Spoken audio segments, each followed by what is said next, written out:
Dear viewers, আজকে আমরা আরও নতুন কিছু শর্ট কোয়েশ্চেন নিয়ে তোমাদের সামনে উপস্থিত হয়েছি। চলো দেখে নেওয়া যাক আজ কি কি ছোট কোয়েশ্চেন তোমাদের জন্য আছে। ক্যালিগ্রাফি বা শৈল্পিক লেখাঙ্কন প্রথম কোথায় দেখা যায়? চীনা শিল্পে। প্রিমেভার বা বসন্তের দূত চিত্রটি কে অঙ্কন করেন? বর্তিচেল্লি।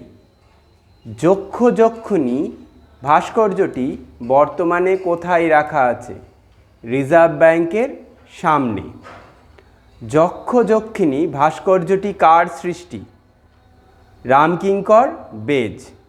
ইউরোপীয় রেনেসাঁসের দ্বিতীয় যুগের একজন চিত্রশিল্পীর নাম কি? বার্ক। নাইট ওয়াচ ছবিটি অঙ্কন করেন কে? রেমব্রান্ডট। কলকাতার গান্ধী মূর্তি তৈরি করেন কে? দেবীপ্রসাদ রায়চৌধুরী। রবীন্দ্রনাথের প্রথম চিত্র প্রদর্শনী বিদেশে কোথায় হয়? ফ্রান্সে 1930 সালে। ধন্যবাদ।